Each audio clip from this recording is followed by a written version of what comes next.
Okay, why don't you turn to the book of Genesis, chapter 12.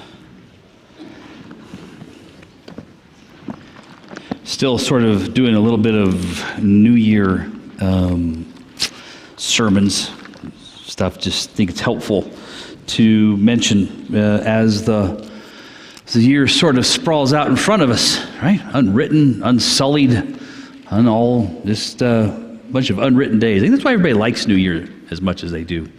Just, it's almost as though we can erase the previous 12 years if we want to, I guess. I guess not everybody wants to erase the previous 12 years, but there is nothing but possibility. I remember, it was a friend of my dad said this. Yeah, I won't get into that because I won't have time, so you can't do that.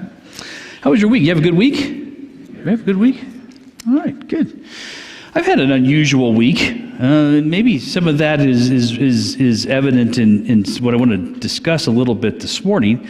And what I want to just bring out here this morning, which is good for the beginning of the year, no matter who you are or where you are, no matter how old you are, no matter what your situation is this idea of trust. Trust. Trust, as of course, relates to the Bible, naturally. I read a book a long time ago, and this is the kind of trust that comes out. We're going to talk about something here in a second. When nothing seems to make sense, just nothing seems to make sense. I read a book. It was a while ago now. It was 20-some years ago. But I loved the title. It was an okay book, but I loved the title. It just had a smiley face pin on it. You know what I'm talking about? The smiley face, the yellow smiley face, had a pin on the front cover, and it just said God over the top. And then the subtitle was this: the dangerous illusion of a manageable deity. It was a great title. The dangerous illusion of a manageable deity. And what it was referring to is simply this: that all too often, like I said last week, not last week, what did I say? Last Sunday night, I said that we get into trouble when we begin to think that God thinks like we do. That's the first step to major trouble. When all of a sudden we believe that God is thinking like we do. And this is a little sign of trouble, is a little, if you will, checkup on spiritual health, is we'll get into trouble when we believe that God moves in manageable ways. That God moves in the ways that we think He should. That He's always predictable. That we see the path that God should best take, and that God will take that path, because after all, we've seen it to be the best path. Does that make sense? That's the dangerous illusion of a manageable deity, of believing that God thinks like we do and that God would act like we do. And so what to make this a little bit more, help it make a little bit more, be more relevant, is I want to talk this morning a little bit about nonsense. Nonsense. That's not a word we often associate in churches like this with the Bible. It is not nonsense. The Scripture, of course, is nonsense, but there are nonsensical situations every now and then, and that's what I want to talk about here just a little bit in Genesis. We come to Genesis here. I think I said chapter 12, didn't I? But we're going to move all around Genesis, and then we are going to move back into the New Testament to the book of Hebrews. But one of the things I think I said this a while ago here, is you get the best lessons from the Bible when sometimes you put out of your mind how certain accounts are going to end. And this is something that this is valuable, I think, for people who encounter sad news, encounter unexpected news, people who are disappointed in a whole host of things that they thought were going to go a certain way. Kind of people facing sort of questions and sort of concerns, and people who have all sorts of feelings that leave turmoil within, and oftentimes situations that leave a trail of befuddled victims in its path. Who hasn't faced stuff like that? And who hasn't heard a story or two like that recently? Who hasn't been exposed again to sad news? Who hasn't had a concern or two about our future, right? About our country, right? About our nation, our families, even our church. A concern or two, right? There's something to consider about all this. And it is something that will help us navigate all sorts of situations like that with consistency and with hope. And it is this: the value of nonsense. The value of nonsense. I know that sounds silly, but we're going to get to that here in just a second. I've had experiences like this. I'm sure you have too. I think I mentioned, I spent some time last week talking about situations that seemed to be very nonsensical, where God was doing things that I would prefer God not do. Where if God had consulted me, I had already plotted out a much better path, right? But that's sort of the nature of God. And it's one of those moments I said that I was looking at that school burn with all of our stuff in it, and I looked up and I said, seriously, that's my expression of nonsense. That God, this is nonsense. What in the world are you doing? Do you not remember what I told you to do, right? And I mentioned all of that last week, so I won't go into it again. But who hasn't thought if God was smart, he would have rerouted the course of my life and events of life or church or people, and he would have done it the way that I thought. And that's where we get to here in Genesis 12. Go ahead and look at Genesis 12. This is the beginning of what is known as the Abrahamic Covenant. Verse 1, Now the Lord had said unto Abram, Get thee out of thy country, and from thy kindred, and from thy father's house, unto a land that I will show thee. And I will make of thee a great nation. And I will bless thee, and make thy name great, and thou shalt be a blessing. And I will bless them that bless thee, and curse him that curseth thee. And in thee shall all the families of the earth be blessed. Like I said, that's the beginning of what's known as the Abrahamic Covenant. We're not going to spend a ton of time on it. I just wanted to establish something about Abraham. There were some things that God promised. The covenant, of course, is a set of promises, right? And so there were certain things that God promised Abraham in Genesis 12. First of all, this, and you can read them, they're all laying right there, that God was going to make of Abraham a great nation, right? That's the first promise. Get up and go, and I'll make of you a great nation, meaning that Abraham's descendants were going to be made a very big nation. And of course, we see that happen in the Old Testament as well. God was also very specific in that he said these descendants would come from Abraham and Sarai as opposed to Hagar. Abraham went down and he went and he told Sarai these things, right? And of course he had the handmaid Hagar, and she plays a part later on that we just don't have time to get into here this morning. And also that Sarai was given a child, and Isaac is born, right? So not long after this, in terms of page length, do you see Isaac being born? Right? That's the son of Abraham and Sarai, whatever. That son of Abraham and Sarah that would carry on the lineage of Abraham and be the, if you will, the inheritor of this covenant. And of course, this is remarkable because the Bible tells us, again, I don't have time to get into it, but that Abraham and Sarah were very, very old. And not only were they very, very old and she barren, but it took a very long time for this to happen. It took a very long time for Isaac to actually be born. And so just with those elements of the Abrahamic covenant, I will make of thee a great nation, meaning lots of people, and lots of people formed into a nation. And also that the descendants would come through Sarah and not Hagar, right? So when Sarah is born, or when Sarah gives birth to Isaac, that is the one through whom the nation that was promised would come. Does that make sense so far? You have to understand that. It's very, very important to understand that. Because it brings us to this point where we, again, talking about nonsense, but the first thing to understand is this about the message, is that Isaac was necessary. He was necessary. Abraham and Sarah were promised, Abraham was promised that a great nation would be made out of him, and that the one through whom that nation would come would be born of him and Sarah, and the only child to be born of Sarah was Isaac. Therefore, for God's promises to come true, to be able to be fulfilled, Isaac was necessary. Does that make sense so far? Isaac was necessary. And so it sounds a little odd, but it means this: the promise is unfulfilled, and this is basically what it means. The promise of God to Abraham in the Abrahamic covenant is unfulfilled if Isaac dies, because God is very, very specific, and he repeats it over and over again that he was going to use Isaac to bring this nation to reality, and with that is his necessity. So if we understand that, okay, God has said these are God's promises that he brought to Abraham. They're very clear. Through Isaac I will establish this nation. Through the son of you and Sarah I will establish this great number of people that are to come. So with that, you turn to Genesis 22. Genesis 22. Verse 1. And it came to pass, Isaac has been bored, of course. He's now in the home, right? This one through whom the promise will come. This one whose offspring will establish the great nation promised in Genesis 12. 100 or so years have passed by here already.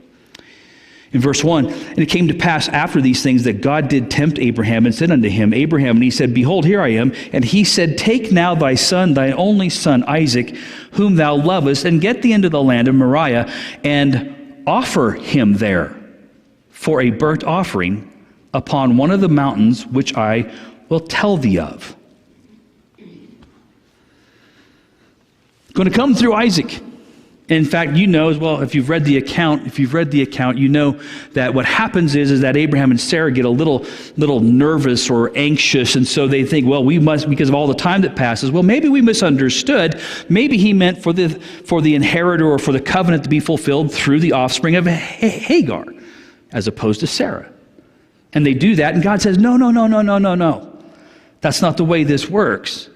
In fact, again, I'll just turn back a couple of pages just to show you how specific God was about this whole thing. It was after the birth of Hagar. My goodness, I can't turn my pages. In verse 18, and Abraham said unto God, Oh, that Ishmael, the son of Hagar, might live before thee. And God said, Sarah thy wife shall bear thee a son indeed, and thou shalt call his name Isaac, and I will establish my covenant with him for an everlasting covenant, and with his seed after him. Genesis 22, take Isaac and kill him. That's the very definition of nonsensical, isn't it? God, this doesn't make any sense. You've told me this over here. You're telling me this now. It doesn't make any sense at all. What would you do? See, what do we do when the nonsense falls? What do we do with what is happening now and seems to fly straight into the face of what we knew to be true, and what God has even promised us is actually true? What do you do when things suddenly no longer make sense? Abraham faced it in this. In fact, you think about it, what went through Abraham's mind? What went through his brain when he's wrestling with this? It's an amazing thing. Put yourself in his shoes. Again, remember this. Put yourself in Abraham's shoes without assuring or comforting yourself about how this account ends. It makes no sense. Couldn't be anything more nonsensical said to this man. He waited so long for this son, and they go walking up. And this is the thing. It's, again, if you look back at chapter 22, it says, and offer him, I'll tell you, look at verse 3. And again, I understand this is narrative, so a lot of the details are missing here. But in the way that that this chapter is written, it says, get you up, offer him there in verse 2 for a burnt offering upon one of the mountains which I will tell thee of. Verse 3, and Abraham rose up early in the morning, saddled his ass, took 2 of his young men with him, and Isaac his son, and clave the wood for the burnt offering, rose up and went unto the place of which God had told him. It's an amazing thing. There's no wrestling with God, at least not that we're told. There's no bargaining with God. There's no, hey, God, this doesn't make any sense. Would you mind explaining this to me? It's get your son, take him to the mount, and offer him there. And Abraham rose up the next day and went. To me, it's almost not even really a question of obedience. It's a question of sense, of making sense. And sometimes I think, who hasn't felt this way, that we are at least owed the sense of something that God asks of us, the sense of something God brings into our life? It's just completely nonsensical. And here's the thing. It's not only me. This is discussed in Hebrews chapter 11. Turn there. In fact, what happens, of course, in chapter 11 is the writer here is tracing the development of faith through the whole Old Testament. This is what we call the Hall of Faith, right? And it is when he gets to Abraham, there's this interesting way that he puts this example of faith for Abraham. He says in verse 17, by faith, Abraham, when he was tried, offered up Isaac. And he that had received the promises offered up his only begotten son, of whom it was said that in Isaac shall thy seed be called, accounting that God was able to raise him up even from the dead, from whence also he received him in a figure. Who hasn't read that before, right? Most people have read the account of Abraham and Isaac. And then most people have read Hebrews chapter 11. And we kind of know that he's talking about the same thing. But when you put them together, what he's talking about is the nonsense of it all. That's what he's speaking about in Hebrews chapter 11. Let me show you what I'm talking about. First of all, he says this. He actually almost fully admits the nonsensicalness of the event right off the bat. He says, by faith, Abraham, when he was tried, offered up Isaac. Okay, so we know that's where we left the story. And he that had received the promises offered up his only begotten son. He's admitting that Abraham had received promises regarding Isaac. That's what he's saying. He that had received the promises offered up the son in whom the promises would be fulfilled. He's basically saying this is nonsense. And yet he offered him up. He's offering that sort of nonsense that puts so many people in crisis when we can't figure out the why or the how or other things. This is nonsensical. This doesn't make any sense, God. So facing this impossible request, what compelled Abraham to offer his son? Again, it is the first part. How does Abraham do this? How does Abraham offer up? Again, forget the emotions of it, which you really can't do. But let's just set that aside. Forget the fact that he loves him. He waited for him, that this was the most cherished thing in his life. Forget that for just a second. How do you climb up and over the nonsense of God asking two different things? That would throw your whole understanding of God into crisis. How does he do it? What's the first two words of the verse? By faith. That's the only way he could do this, was by faith. Now, before we go too much further, when I say the word faith, what do you hear? How does faith manifest itself in your life? When I say faith, do you hear sort of irrational belief in spite of the obvious? I'm going to believe the sky is red instead of blue because, by golly, I just have faith that it's red. Is that what we hear? The idea that faith is just some sort of irrational belief despite what we can see, despite what we can... No. If you believe that, if that's your understanding of faith, you're missing something, because that's not Abraham's faith. In fact, what you have is when this nonsensical situation descended on him, it wasn't some mystical, irrational denial that compelled him up that mount with his son. In fact, the Greek word here for faith in verse 17 can mean this: a moral conviction in the truthfulness of God. By faith, or because of Abraham's moral conviction that God has been, is, and will be true, he was able to do this. He looked at the nonsensical situation and he was able, put it this way, to trust God. God, this doesn't make sense. God, why are we going down this path? Why in the world would you ask me to do that, especially since you have said over and over and over again that it is through Isaac that the covenant will be fulfilled? I can't do that. That doesn't make any sense. Would you explain?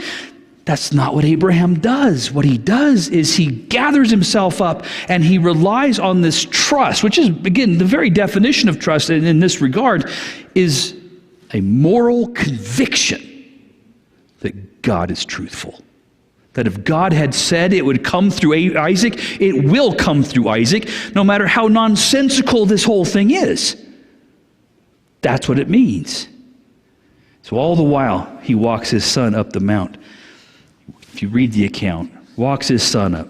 I see the wood, I see the fire, where's the lamb? Great stuff, right?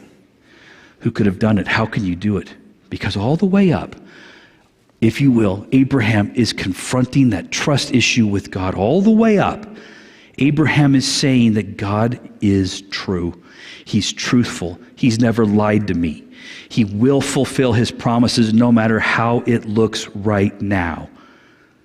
That's what he has to be telling himself. He has to tell himself that I will trust that God will make a great nation from this son, because that's what he said. He even called him by name. He said, in Isaac shall the covenant be fulfilled. He's told me to offer him. He's told me to kill him. And all the while, get up there, build the altar, lay the wood, bind his son, raise the knife. I trust that God will establish that covenant through this son of mine. That's faith.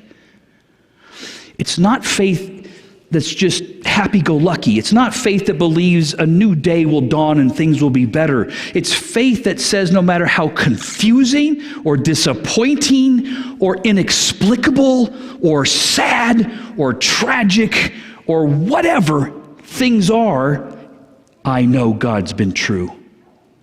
And I know he will not reverse on his word. That's what it means. Faith in the face of nonsense. And he says this basically here. This is again not faith for wishful thinkers, because wishful thinking and faith is two different things. Wishful thinking fades like cheap flowers in the sun. This is not that. But if you look at Hebrews 11 more, you find that this faith, this is the kind of faith that looked nonsense in the eye and knew beyond a shadow of a doubt at least two things. It looked at nonsense in the eye and knew beyond a shadow of a doubt at least two things. First of all, you find it in verse 19, accounting that God was able. Two things, first of which is this, that Abraham had in his mind. This is the kind of faith that lives beyond the nonsense. He knew this, God was able. God was absolutely able. And the first thing that God is able to do is to keep the promises that he's made. God's able. Again, here's an incredible picture of an astounding man of faith, because what is presented here, again, is not denial of the nonsense or irrational hope in a better day, but this is Abraham understood the promises. Abraham knew what God had asked of him in Isaac, but Abraham accounted God able to keep the promise no matter what. In fact, again, that word there means to inventory. It means that Abraham took an inventory of God in the face of nonsense and concluded this one thing: God's able. God's able to keep his promises. And here's another key: no matter what. No matter what. This is what's expressed in the phrase. Take a look at this. He accounted that God was able to raise him up, look at this, even from the dead. Even from the dead. This is what Abraham knew about God. He has told me this, he has told me that. These two things are like this, because Isaac is necessary, and now he's told me to kill the necessary thing. And Abraham said, God is able. He inventoried God and said, this one thing I know, he is able to keep his promises, even if it means raising my son from the dead, which God, by the way, had, first of all, never told Abraham that, and second of all, hadn't happened yet in the Bible. There hadn't been a resurrection. Abraham trusted God so much, so strongly, that he believed that God would do something that really hadn't, to his knowledge, been done yet. Abraham's not, see, I understand, no matter what happens, Abraham's, of course, not going home. This is so interesting to me. He's not going home and thumbing through his Old Testament. He's not reading the Psalms and taking comfort. He's not reading Proverbs and gaining wisdom. There is no Old Testament.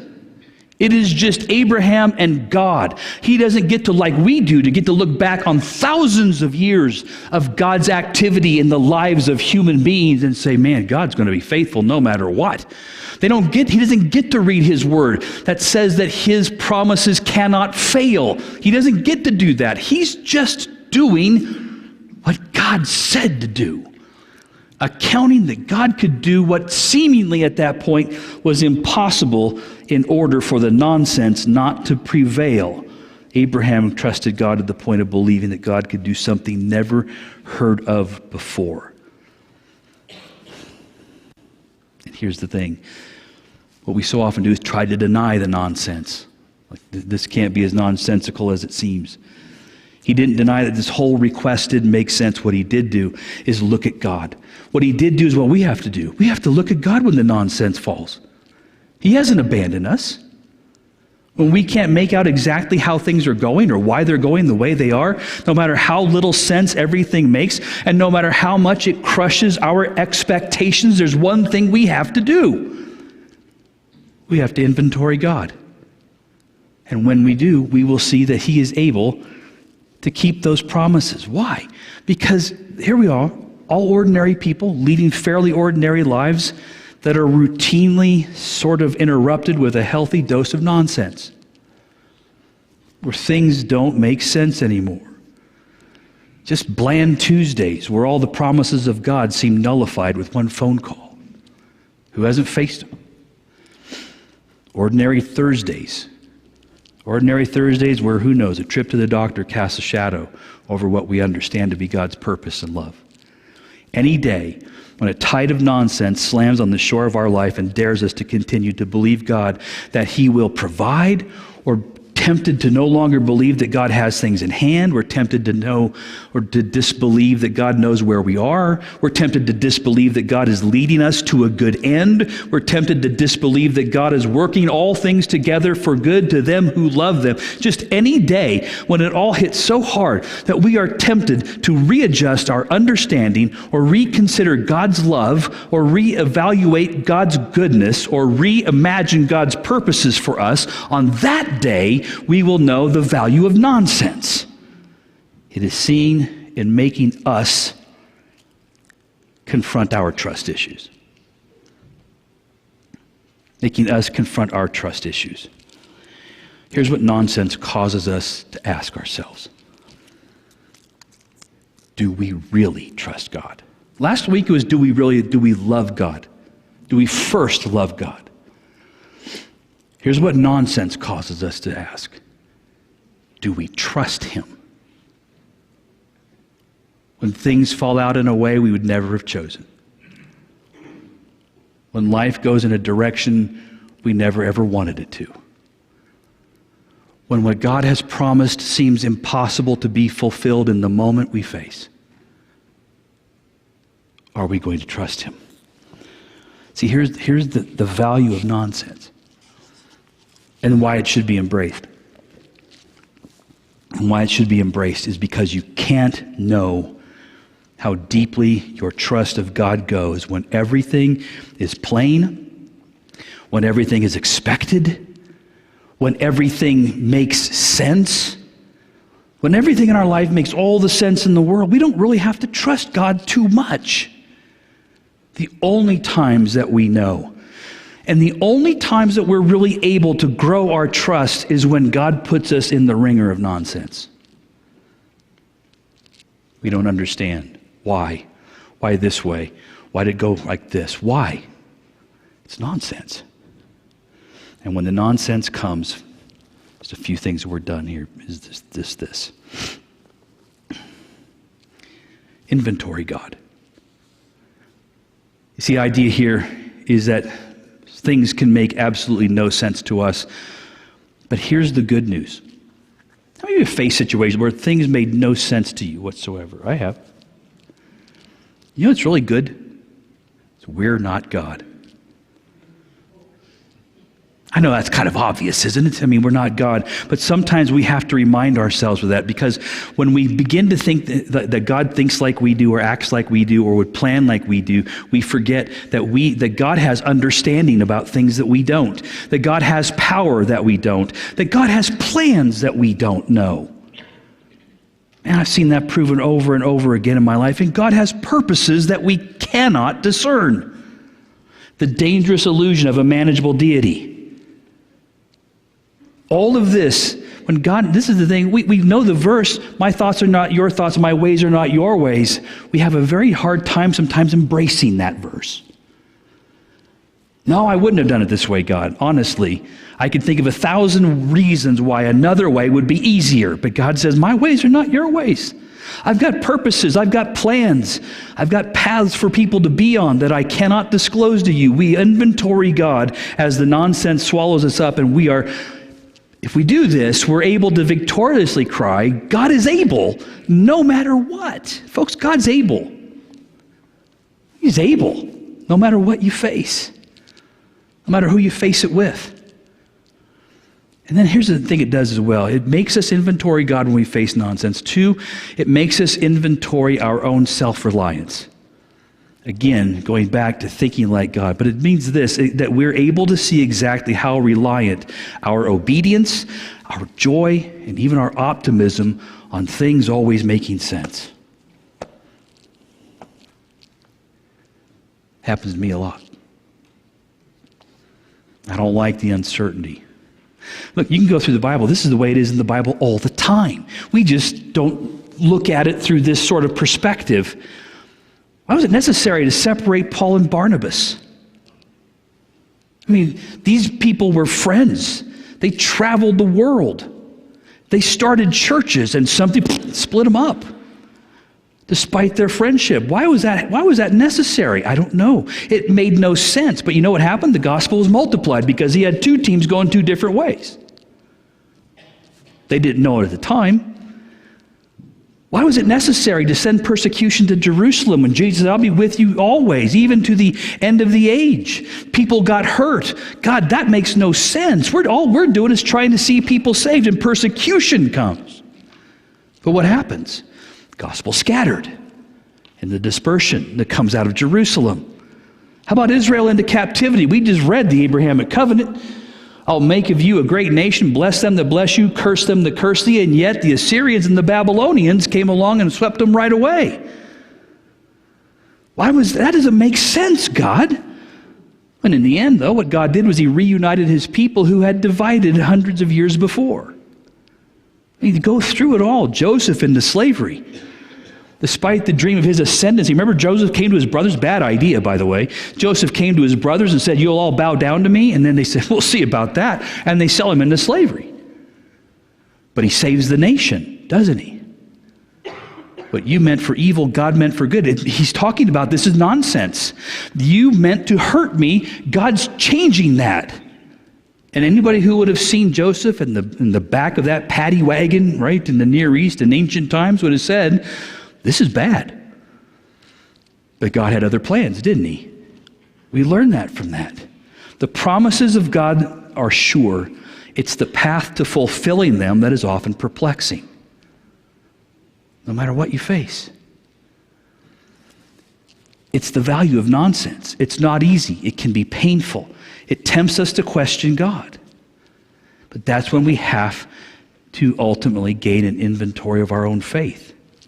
Again, when we face nonsense, we're able to know it by our own faith. And by exercising it through the nonsense, we find it growing in ways it never could have otherwise. People go through the difficulty of nonsense and they find that they are different Christians on the other side. It's hard to explain, but it's in the hand of God. The whole goal of it all comes down to this. And I'm done with this. Is trust. That's all it is.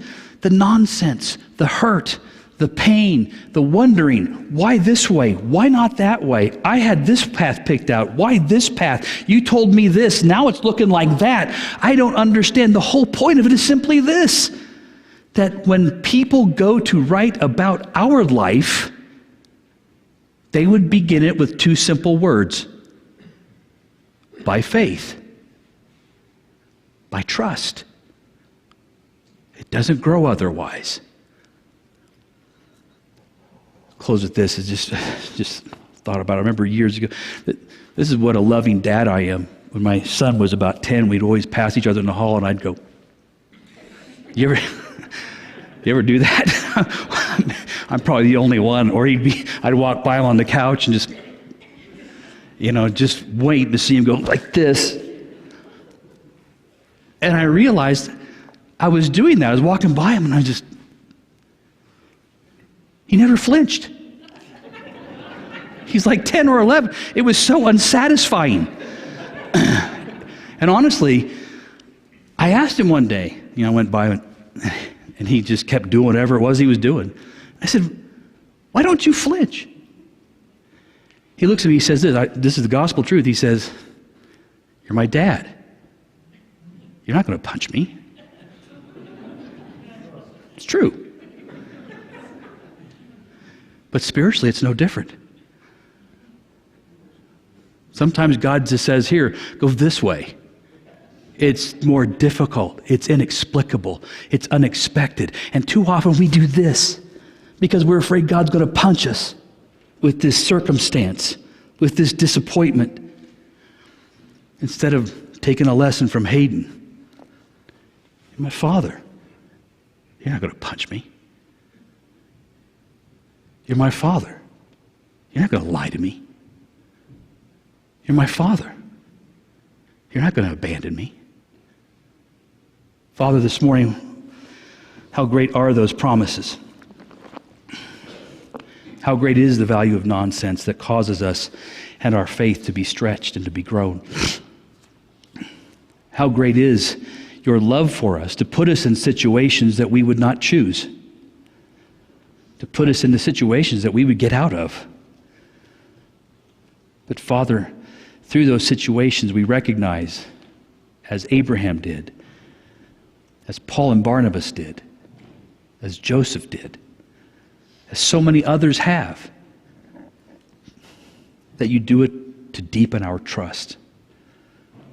Father, this morning, for anyone who is going through the ringer of nonsense, where things today make no sense with what was said, promised, or read yesterday, Father, could you draw them to your side? Help them to know that, yep, the ringer of nonsense can be painful. It can be without explanation. But it's meant to make them trust you more. Pray you'd be at this invitation time in Christ's name.